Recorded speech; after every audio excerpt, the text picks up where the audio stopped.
Warahmatullahi wabarakatuh.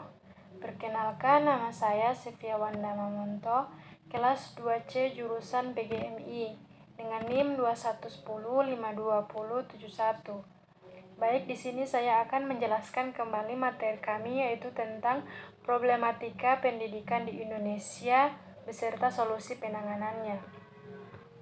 Bagi orang-orang yang berkompeten terhadap bidang pendidikan, akan menyadari bahwa dunia pendidikan kita sampai saat ini masih mengalami sakit. Dunia pendidikan yang sakit ini disebabkan karena pendidikan yang seharusnya membuat manusia menjadi manusia. Tetapi dalam kenyataannya seringkali tidak begitu. Seringkali pendidikan tidak memanusiakan manusia. Kepribadian manusia cenderung diredukasi oleh sistem pendidikan yang ada. Masalah yang pertama adalah bahwa pendidikan di Indonesia menghasilkan manusia robot.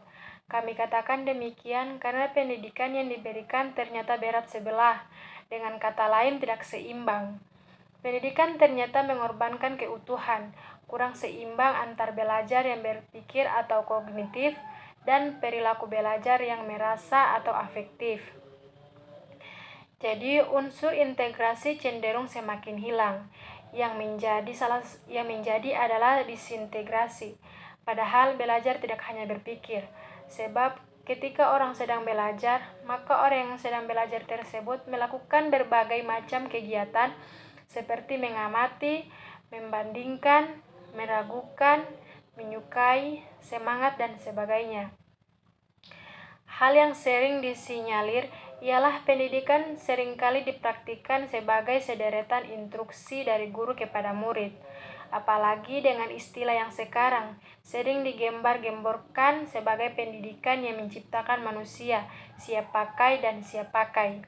Di sini berarti menghasilkan tenaga-tenaga yang dibutuhkan dalam pengembangan dan persaingan bidang industri dan teknologi. Memperhatikan secara kritis hal tersebut akan nampak bahwa dalam hal ini manusia dipandang sama seperti bahan atau komponen pendukung industri. Itu terjadi, lembaga pendidikan diharapkan mampu menjadi lembaga produksi sebagai penghasil bahan atau komponen dengan kualitas tertentu yang dituntut pasar. Kenyataannya, ini nampaknya justru disambut dengan antusias oleh banyak lembaga pendidikan. Masalah kedua adalah sistem pendidikan yang top-down atau dari atas ke bawah. Atau kalau menggunakan istilah Paulo Freire, seorang tokoh pendidik atau yang berasal dari Amerika Latin, adalah pendidikan gaya bank. Sistem pendidikan ini sangat tidak membebaskan karena para peserta didik atau murid dianggap manusia-manusia yang tidak tahu apa-apa. Guru sebagai pemberi pengarahan kepada murid-murid untuk menghafal secara mekanis apa isi pelajaran yang diceritakan guru. Sebagai pengisi dan murid sebagai yang diisi. Otak murid dipandang sebagai safe deposit box, di mana pengetahuan dari guru ditransfer ke dalam otak murid dan bila sewaktu-waktu diperlukan. Pengetahuan tersebut tinggal diambil saja. Murid hanya menampung apa saja yang disampaikan guru. Jadi hubungannya adalah guru sebagai subjek dan murid menjadi objek. Model pendidikan tidak membebaskan karena sangat menindas para murid. Freire mengatakan bahwa dalam pendidikan gaya bank, pengetahuan merupakan sebuah anugerah yang dihibahkan oleh mereka yang menganggap dirinya berpengetahuan kepada mereka.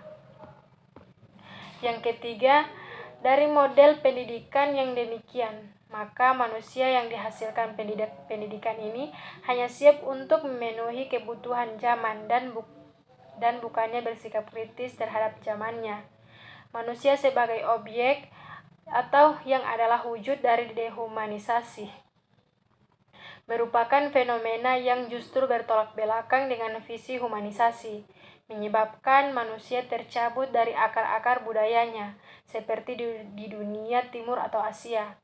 Bukankah kita telah sama-sama melihat bagaimana kaum muda di zaman ini begitu gandrung dengan hal-hal yang berbau barat? Oleh karena itu, strategi pendidikan di Indonesia harus terlebur dalam strategi kebudayaan Asia.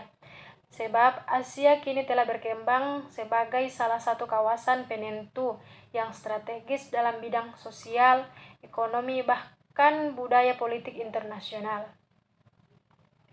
Bukan bermaksud anti Barat, kalau hal ini penulis kemukakan, melainkan justru hendak mengajak kita semua untuk melihat kenyataan ini sebagai sebuah tantangan bagi pendidikan dunia kita.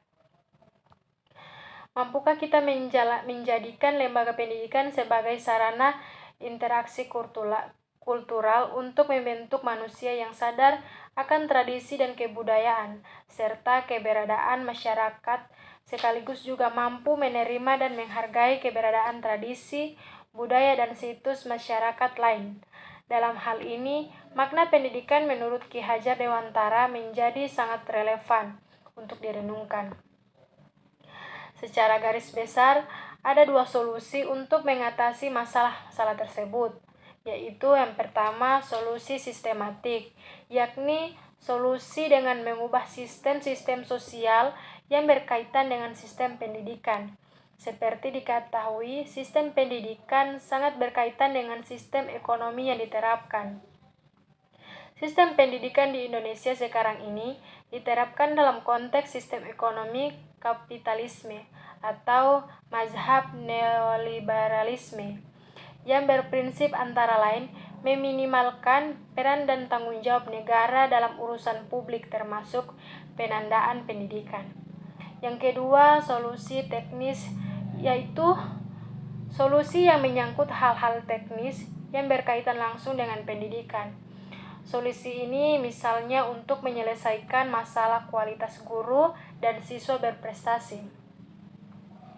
Solusi-solusi masalah-masalah teknis dikembalikan kepada upaya-upaya praktis untuk meningkatkan kualitas sistem pendidikan. Rendahnya kualitas guru, misalnya di samping diberi solusi peningkatan kesejahteraan, juga diberi solusi dengan membiayai guru melanjutkan ke jenjang pendidikan yang lebih tinggi dan memberikan berbagai pelatihan untuk meningkatkan kualitas guru. Rendahnya prestasi siswa, misalnya diberi solusi dengan meningkatkan kualitas dan kuantitas materi pelajaran, meningkatkan alat-alat peraga dan sarana-sarana pendidikan dan sebagainya. Maka dengan adanya solusi-solusi tersebut, diharapkan pendidikan di Indonesia dapat bangkit dari keterpurukannya, sehingga dapat menciptakan generasi-generasi baru yang ber-SDM tinggi, berkepribadian Pancasila, dan bermartabat. Baik, itulah hasil dari materi saya. Terima kasih. Assalamualaikum warahmatullahi wabarakatuh.